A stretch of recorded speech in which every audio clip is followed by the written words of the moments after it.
मेरे सामाजिक परिवार के सभी सदस्यों को राम राम। सोमनाथ स्वाभिमान पर्व केंद्र की सरकार मना रही है, गुजरात की सरकार मना रही है। प्रधानमंत्री नरेंद्र मोदी कल से वहां पहुंच गए हैं।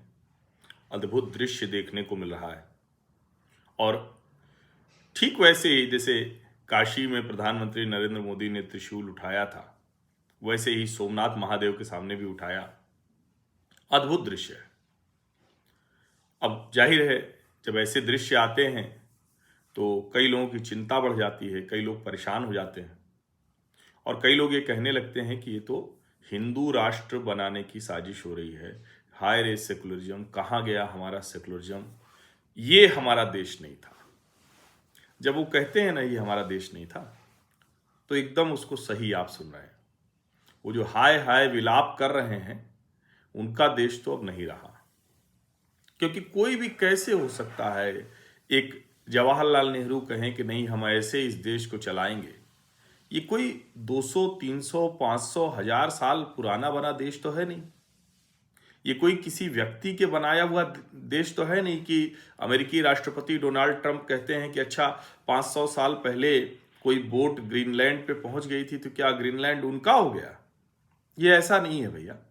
और इसीलिए इस बात को समझना बहुत जरूरी है कि ये सोमनाथ स्वाभिमान पर्व, प्रयागराज का महाकुंभ, काशी, मथुरा, अयोध्या का राम मंदिर, ये इसके निहितार्थ क्या है, इसके संदर्भ क्या है। और हम तो बार बार कहते हैं, देश के हर व्यक्ति को पता भी है कि भारत को अगर कोई जोड़ता है तो वो हिंदू धर्म जोड़ता है। भारत को अगर कोई जोड़ता है तो वो हमारे मंदिर जोड़ते हैं। ये तो कम्युनिस्ट इतिहासकार और कांग्रेसी शासनकार, इन दोनों ने मिलकर इस्लामिस्ट, जो रेडिकल इस्लामिस्ट लोग थे, उनके साथ मिलकर भारत के सारे इस जो ताने बाने को छिन्न भिन्न कर दिया। हमारे यहाँ कोई उस तरह का जातीय भेद भी नहीं था, उसको भी इन्होंने करने की कोशिश की। हमारे यहाँ समाज एक दूसरे से कोई अछूत जैसा व्यवहार भी नहीं था। अगर अछूत होता तो द्वादश ज्योतिर्लिंग में सिर्फ ब्राह्मणों को, या जिनको हम तथाकथित सवर्ण कहते हैं, जबकि सवर्ण अवर्ण तो होना नहीं चाहिए, वही होते। और जब आदिशंकर केरल से निकले और उन्होंने चारों, जिसको कहते हैं कि चारों दिशाओं में मठ की स्थापना की, और हमारे जो द्वादश ज्योतिर्लिंग हैं जिसमें सबसे पहला सोमनाथ है। सोचिए जरा, प्रथम ज्योतिर्लिंग कहा जाता है सौराष्ट्रे सोमनाथम च श्रीशैले मल्लिकार्जुनम उज्जैन्याम महाकाल मोंकार ममलेश्वरम।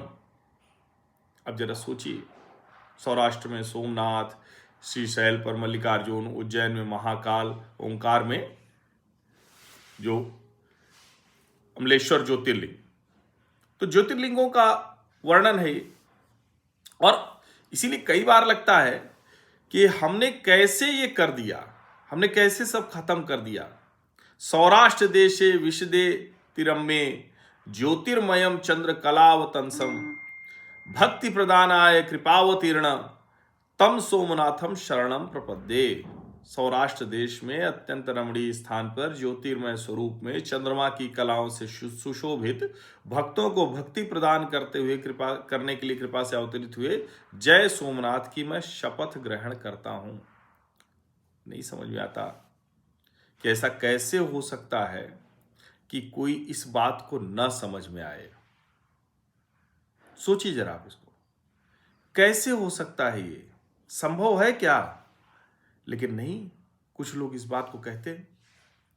और नरेंद्र मोदी की सरकार जब इसको उत्सव के तौर पर, पर्व के तौर पर मनाती है तो लोगों को नाराजगी होती है। ऐसे जब महाकुंभ योगी आदित्यनाथ उसको उस स्तर पर ले जाकर करोड़ों लोग आए, हमारा तो शहर है, चारों तरफ से लोग, हर कोई जैसे लग रहा था कि प्रयाग ही चला रहा है। प्रयाग आ रहा है तो अयोध्या जा रहा है, काशी जा रहा है, मथुरा जा रहा है, चित्रकूट जा रहा है, नैमिषारण्य जा रहा है, विंध्यवासिनी देवी के दर्शन करने जा रहा है। तो जो लोग ये पूछते हैं कि होगा क्या इनसे, अब ये तो कोई छिपी हुई बात है नहीं, ये तो तथ्य है कि 1951 में सोमनाथ का पुनर्निर्माण हो गया। सरदार वल्लभ भाई पटेल और नेहरू जी में फर्क क्या है? दोनों एक ही पार्टी के थे, ये भी संभव नहीं था कि सरदार पटेल अलग से जाते तो कुछ कर पाते। वैसे ही कांग्रेस से एक एक समय पर लोगों को निकाला जाता रहा, उनके लिए ये स्थितियां पैदा कर दी गई कि वो निकल जाएं, ऐसी स्थितियां पैदा कर दी गई थी। सरदार पटेल वहीं रहे, लेकिन सरदार पटेल ने सोमनाथ के लिए स्वयं चंदा दिया, स्वयं दान दिया अपने पैसे से। और एक तरफ नेहरू जी थे जो मुंशी जी से लेकर, पनिक्कर जी से लेकर, राजेंद्र बाबू से लेकर, सरदार पटेल से लेकर सबको कह रहे थे किसी भी स्थिति में जा न पाए, किसी भी स्थिति में न जा पाए। जरा समझिए। और अब कोई कह सकता है, भाई अभी आपको ध्यान में होगा सौराष्ट्र तमिल संगमम, काशी तमिल संगमम, 1951 में सोमनाथ बन गया, पुनर्निर्माण हो गया, तो आप देख ही रहे हैं गुजरात की समृद्धि, गुजरात कहां पर खड़ा है। और जो उत्तर प्रदेश, बिहार, नालंदा लूट लिया गया, जला दिया गया, अब नालंदा विश्वविद्यालय फिर से बना है। उत्तर प्रदेश में राम जी का मंदिर ही तोड़ दिया गया, बाबर का सेनापति मीर बाकी आके बनवा जाता है। दूसरे जो ऐसे स्थान है उनकी भी वही स्थिति हो गई। ज्ञानवापी पर जो है मस्जिद बना दी गई। बताइए, जो ज्ञानवापी है वहां मस्जिद बना दी गई। और तो और मुलायम सिंह यादव ने किस आदेश से कैसे सारे नियम कानून संविधान सबका एकदम जिसको कहें कि उसको खारिज करते हुए, और उन्होंने श्रृंगार गौरी की पूजा पर प्रतिबंध लगा दिया। आप देखिए उत्तर प्रदेश का क्या हाल रहा, बीमारू राज्यों में कहां खड़ा रहा। तो जो लोग पूछते थे ना कि मंदिर से होगा क्या, मंदिर हमारी व्यवस्था का केंद्र रहा, और इसीलिए मंदिर देश के हर व्यक्ति को कैसे समृद्ध करता है कि हमारा जो भारतवर्ष मंदिरों वाला भारतवर्ष था, वो भारतवर्ष जो दुनिया को आकर्षित करता था कि बड़े समृद्ध लोग हैं। जरा सोचिए, बड़े समृद्ध लोग हैं, तो मंदिर की वजह से आते थे। जो इकोनॉमी है, इकोनॉमी कोई इकोनॉमिक कॉरिडोर की वजह से नहीं थी, मंदिर वाली अर्थव्यवस्था की वजह से थी। मंदिर वाली अर्थव्यवस्था की थी वो। और इसीलिए हम जो सोने की चिड़िया कहे जाते थे ना, तो दुनिया के हर हिस्से से लोग चले आते थे, हर हिस्से से, और उनको लगता था कि भारत हम चलें तो कुछ हमारी भी समृद्धि हो जाएगी। वो इसी वाली व्यवस्था पर थे जिसको राष्ट्रीय स्वयंसेवक संघ के सरसंघ चालक डॉक्टर मोहन भागवत कहते हैं कि हिंदू राष्ट्र तो है ही, बोलो या ना बोलो, लेकिन है तो है ही। अब इसको सुनते ही कई लोगों को नाराजगी हो जाती है, लेकिन है तो यही सच। और नेहरू जी क्योंकि गुलामी के कालखंड में वो आगे बढ़े, गुलामी के कालखंड में वो पढ़े लिखे, उस तरह सब कुछ रहा, तो उनका क्या रहा कि उन्होंने इसी को सोचा कि यही एक दिशा है।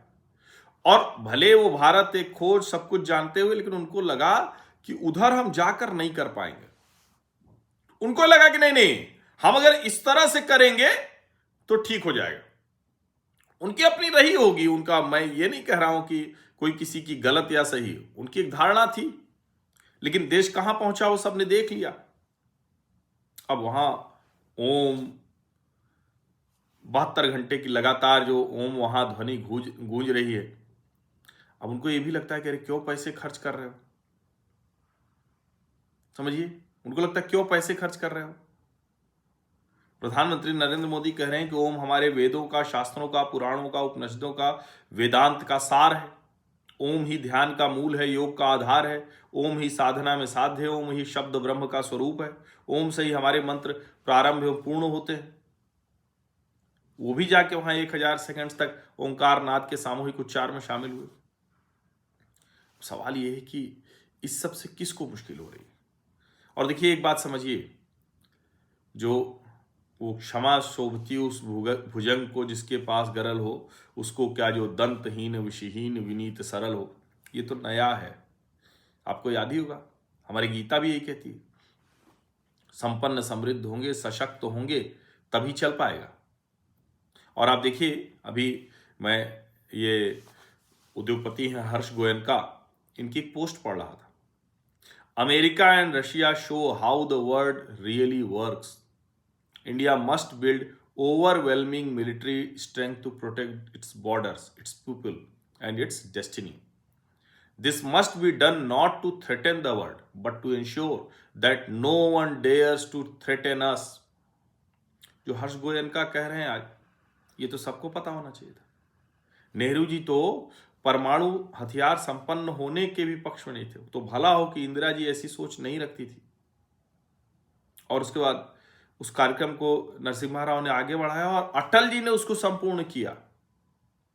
अटल जी उसको वहां तक लेकर गए, तब हम आज इस स्थिति में खड़े हैं। तब यह स्थिति है कि अमेरिका हमें बुली नहीं कर सकता। और भारत, जिसको कहते हैं ना कि जो एक चित्र बड़ा इस वक्त वायरल है और उसको लेकर भी बातचीत होगी, तो मैं देखता हूं कि हिंदुस्तान में लोग मजाक करते हैं। अच्छा, हिम्मत है तो जरा कर लो अखंड भारत, तब समझ में आएगा।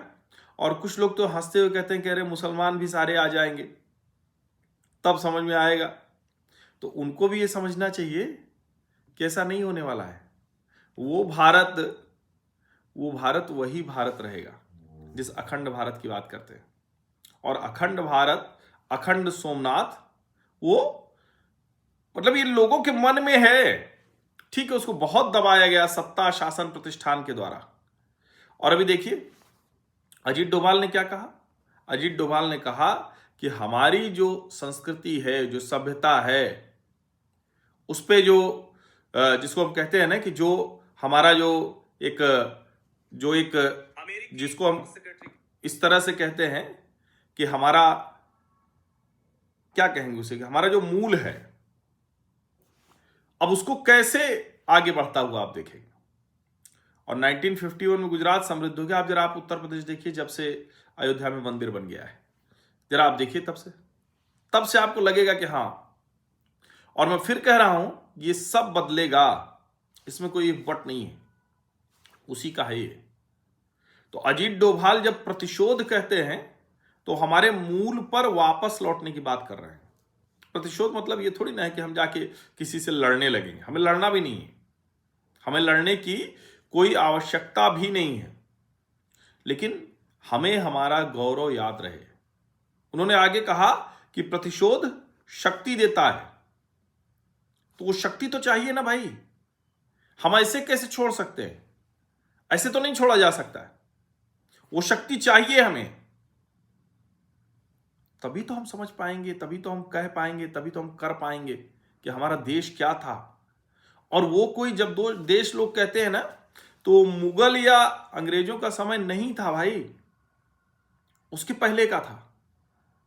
और आज आप देखिए, हम चाहे सबसे तेजी से बढ़ती अर्थव्यवस्था हो या दुनिया में हमारी जो स्थिति है, हमारा जो सम्मान है, चाहे उसको 1000 वर्ष पहले गजनी आया, 18-19 बार सोचिए जरा, कितनी बार तोड़ा उसने, कितनी बार हमले किए। और जब अजीत डोभाल कहते हैं कि हमारी एक अत्यंत विकसित सभ्यता थी, हमने किसी के मंदिरों को नष्ट नहीं किया, क्योंकि मंदिर वाले हैं तो मंदिरों को ही कहा, मतलब मस्जिद चर्च किसी को नहीं नष्ट किया। हम कहीं लूटने नहीं गए। हम क्यों जाते लूटने भाई? हमारा लूटने का कोई सवाल ही नहीं उठता था। हम जब खुद ही संपन्न समृद्ध थे, लेकिन हमने वो नहीं किया जिसकी जरूरत है। माइट इज राइट, हमने नहीं किया। हम उदार लोग थे, हमारी उदारता हमें नुकसान कर गई। दुनिया पिछड़ी हुई थी, हम समृद्ध थे, पिछड़े आए, लूट के चले गए और हम ही को सिखाने लगे। फिर वो चाहे मुगल हो चाहे अंग्रेज, क्यों नहीं कर लिया अपने अपने देशों में भाई? समझिए। और हमारे ऊपर हमले होने के बाद भी हम हमला नहीं करते रहे। अब कोई कहेगा कि अरे उस वक्त जो लोग थे, राजा महाराजा लड़ गए आपस में, इसलिए सब हुआ। ठीक बात है, ये सब रहा, हमारे बीच के लोग भी गए, लेकिन हमारी गौरव गाथा हम इतने सालों तक अगर खड़े रहे तो वो जो हमारा गौरव था, वो जो हमारी श्रेष्ठता थी, वो हमारी क्षमता थी, उसको तो बात ही नहीं की गई। बात क्या गई? अरे नहीं नहीं, मुगल आए, वो ये थे, उनकी उदारता के किस्से, जो बर्बर थे, जो लुटेरे थे। अटल जी का वो भाषण जब मैं सुनता हूं तो रोंगटे खड़े हो जाते हैं कि मैं गया अफगानिस्तान, तो गजनी तो एक छोटे से गांव का वो था लुटेरा, उसको भी वहां कोई नहीं जानता, और हमारे यहां उसको इतना बड़ा कर दिया गया। तो वो समझना बड़ी जरूरत है। तो चाहे जो अजीत डोभाल कह रहे हो, चाहे वो हर्ष गोयनका कह रहे हो, चाहे हमारे आपके मन में आ रहा हो, चाहे राष्ट्रीय स्वयंसेवक संघ के सरसंघ चालक डॉक्टर मोहन भागवत कह रहे हैं, और जरा सोचिए जो बार बार कहते हैं स्वतंत्रता आंदोलन में कहां था संघ, कहां था संघ। अब डॉक्टर केशव बलिराम हेडगेवार तो स्वयं विदर्भ प्रांत के कांग्रेस नेता थे, जंगल सत्याग्रह में शामिल हुए थे, सरसंघ चालक की कुर्सी छोड़कर शामिल हुए स्वतंत्रता आंदोलन में। लेकिन चूंकि नमक सत्याग्रह जहां नहीं हो सकता था, वहां जंगल सत्याग्रह हुआ। लेकिन जरा सोचिए कि अगर न केशव जी को लगा होता, डॉक्टर जी ने यह न सोचा होता कि व्यक्ति कहां होंगे, न उन्होंने ये व्यवस्था बनाई हुई, आज उन्हीं की व्यवस्था में से निकला एक प्रचारक, ये समझ रहा है ना। और कोई अभी देश का भी चुनाव नहीं है, गुजरात का भी चुनाव नहीं है। अब बंगाल के चुनाव को लेकर कहेंगे तो बात अलग है, लेकिन कोई चुनाव तो है नहीं। उसके बावजूद नरेंद्र मोदी वहां है, और उसके बावजूद वहां ओम की ध्वनि, उसका नाद गूंज रहा है। अजीत डोभाल जो कह रहे हैं और जो सोमनाथ स्वाभिमान पर्व है, बहुत अलग नहीं है। जो मोहन जी कह रहे हैं वो बहुत अलग नहीं है। इसको हमें समझना पड़ेगा कि वो जो हमारे ऊपर हमले हुए, हमने जो उदारता थी, जो हमारी उदासीनता थी, हम उससे कुछ सीखे कि नहीं सीखे, हमने वो सबक याद रखा या नहीं याद रखा, ये बड़ा महत्वपूर्ण है। समझिए इसको, ये बहुत महत्वपूर्ण है कि हमने उसे याद रखा या नहीं रखा। अब लोगों को ये लगता है कि प्रधानमंत्री वहां क्यों जा रहे हैं, क्योंकि ये नेहरू जी ने ऐसा देश बना दिया। सोचिए जरा, उन्होंने ऐसा देश बना दिया कि सबको लगता है कह रहे। और नरेंद्र मोदी ने क्या कहा था, हमारा तीसरा कार्यकाल अगले 1000 वर्षों की आधारशिला रखेगा, और हमारे तीसरे कार्यकाल में ही तीसरी सबसे बड़ी अर्थव्यवस्था भारत बनेगा। स्पष्ट है, कोई भ्रम नहीं है, कोई कंफ्यूजन नहीं है। इसको समझिए, किसी तरह का कोई कंफ्यूजन नहीं है। और इसीलिए जब आप उन चीजों को ठीक से समझेंगे तब समझ में आएगा कि अखंड सोमनाथ और अखंड भारत का क्या मतलब है। राम मंदिर तो चूंकि इस तरह से टूटा और उस पर सेनापति मीर बाकी जो बाबर का था सेनापति, उसने जो ये किया, तो जाहिर है उनको मतलब हमको दिख रहा था ये। अब उसके बाद जरा आप सोचिए, अगर हमने ये सब किया तो ये हमारी ताकत थी, ये हमारी ताकत थी, और वो ताकत है, वो शक्ति है जो हम ये करने में कामयाब रहे हैं। समझिए, 1000 वर्ष हो गए उसके, 100 वर्ष संघ के भी हो गए, और संघ का निकला हुआ एक प्रचारक ये कर लेता है कि आज संपूर्ण विश्व देख रहा है कि कैसे हम आगे बढ़ रहे हैं, कैसे हमने हर चीज में अपने आप को उस तरह से तैयार कर लिया है। और मैं फिर कह रहा हूं, ये भारत का समय है, भारत का समय। समझिए, दुनिया युद्ध के बीच में है, हम अगर ठीक हैं तो ये इसीलिए हैं। अजीत डोभाल ने जो कहा कि कुछ भी जीवन में स्थायी नहीं है, लेकिन राष्ट्र, राष्ट्रीयता, देश, वो सुरक्षित रहना चाहिए। अच्छा है कि हम मानसिक दासता से, मानसिक गुलामी से आगे बढ़ रहे हैं। नरेंद्र मोदी ने ये करके दिखाया, और वो कह भी रहे हैं कि वो जो मैकॉले माइंडसेट था उससे बाहर निकलना है। जय सोमनाथ, अखंड भारत। हर भारतीय का मन तो यही कहता है। आप सभी का बहुत बहुत धन्यवाद। सब्सक्राइब अवश्य कर लीजिए, नोटिफिकेशन वाली घंटी दबा दीजिए, लाइक का बटन दबा दीजिए, अधिक से अधिक लोगों तक इस वीडियो को पहुंचा दीजिए। धन्यवाद।